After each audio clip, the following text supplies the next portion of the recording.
So this right here is my Samsung Galaxy Z Flip 5, and I've had it for 3 whole months. I got this when it first came out. I actually pre-ordered it, and I've been using it ever since. So with that being said, in this review, I'm going to be talking about the pros and the cons when it comes to this phone. Honestly, to keep it short, I really do love this phone. Like, out of all the Z Flips I've had, this is the best one. But there is still a couple of improvements I think that could be done with this phone, but other than that, this phone is absolutely phenomenal. Anyways, stay tuned, because in this video, I'm going to be talking about the pros and the cons when it comes to the Z Flip 5, and if I think you should go ahead and spend your money on it.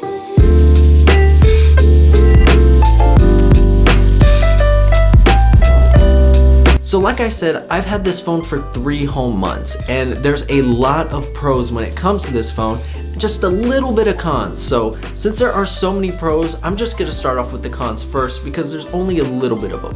Very first thing is, I do wish the battery was a little bit better.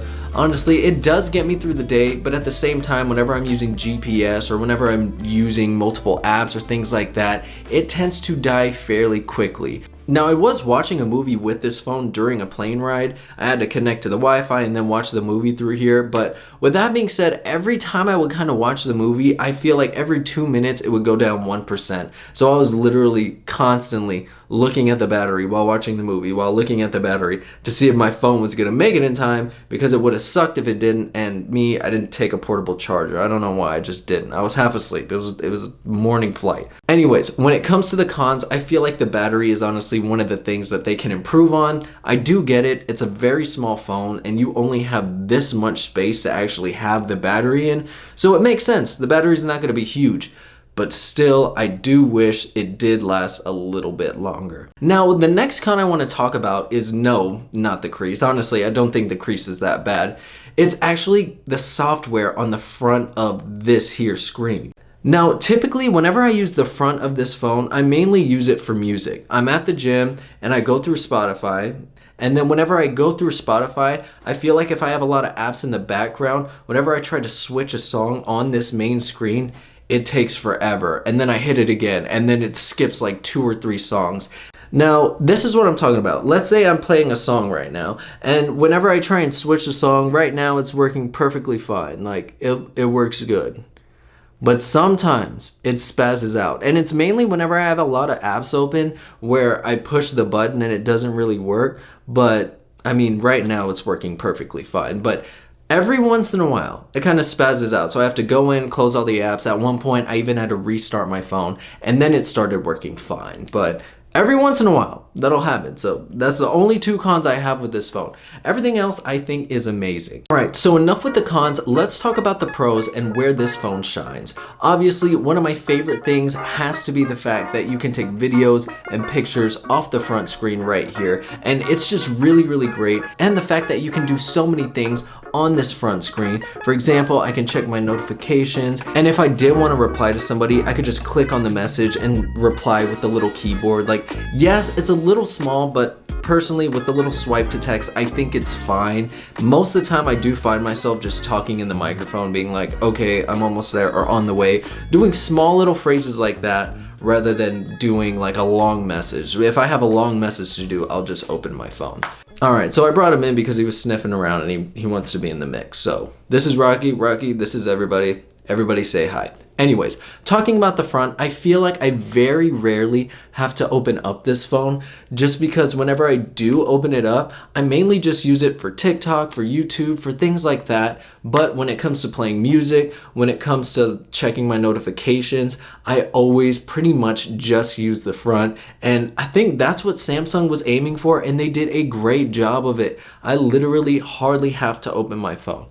Alright, get out of here. Now, another thing I noticed with this phone that I love is the hinge. Now, the hinge, I can just hold it like that, and that's mainly whenever I'm on break and like just scrolling through videos, I always have it kind of laid like this, because it's at a nice angle to where I can just kind of like swipe through videos. Now, even though the hinge is by far amazing and probably the best hinge out of all the Z Flips, is the fact that the software with this is just amazing. So I love the fact that it kind of brings out this little panel whenever I'm trying to like watch something. If I want to get rid of it, I could just hit the X and look, there's another ad. But I love that. Or if I just want to read the comments and scroll through the comments while I'm doing this, it's good. The software for this phone is by far amazing. I love the sleek look. It's just, I absolutely love this phone. Out of all the Z Flips I've had, this is by far the best. The hinge is amazing.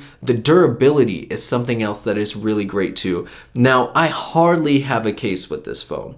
One, because whenever I put a case on it, especially with the Samsung silicone case, I had that and I feel like it looked like a little childish and like clunky and like a little weird. So like I didn't like that case. So most of the time I don't have a case on this phone, and it is, I'll do a close-up, but honestly, it is really, really good. Like, yeah, there's fingerprints from where like I'm eating like hot Cheetos or something, but besides that, like it is fantastic. I've dropped it a few times and it is by far really, really great. But now the times that I do use cases on this phone, it does add a little bit of bulk to it, but obviously any case is going to add a little bit of bulk to it. But the case I would recommend in this video has to be a case by GHOSTEK. Now, I'm going to put the link in the description. I'm also just going to put their name right there because they offer some really sleek, dope, modern cases. And one thing I forgot to mention with this phone is honestly the customization of the front screen. Now, this is just one of many screensavers I have, and whenever you want to customize a screensaver, you can change it to whatever. For example, this one right here is an actual video on the front screen, and I just think it's super sick. Like, you can customize the font, you can customize the video, you can customize the picture, you can pretty much customize whatever you want to on this front screen, and it is by far amazing. You could add whatever apps you want, you can do whatever you want on this front screen, and it will not disappoint you. Now, something else I do want to say about this phone is the camera's good, but it's not great. And I feel like nowadays we've set such high expectations when it comes to the pictures that we take, especially when it comes to the cameras. Like iPhone, you can see any little detail. The new Samsung phone, you can zoom in on the moon and see the craters on the moon. Like, think about it. Are we really going to have to do all that? I mean, I guess some of you will, especially, you know, if you're using it for Instagram, if you're using it for TikTok, if you're taking quality pictures and videos and need that all the time. But if you're just the average user who just wants to take really good pictures of yourself, the family, and post, the camera's good. It's a really good camera, but it's not super great, super amazing. It's just an average camera. But with this phone and everything it does, I do kind of feel like that makes up for the slight, I don't know, difference between this camera and the other ones. But anyways, overall, if you've been debating on if you should get this phone, I think you should just go ahead and do it. There are so many great things about this phone, and the pros definitely outweigh the cons. And now that it's the holidays, I'm almost positive you can get this for a lower price or on some sort of holiday sale. But I do recommend you get this phone because the amount of things that it can do is just phenomenal. Anyways, if you have this phone, let me know what you think about it in the comments below. If you have any questions or comments or anything for me, let me know in the comments down there too. Thank you so much for watching, and don't forget, like, subscribe, and I'll catch you next time. Peace.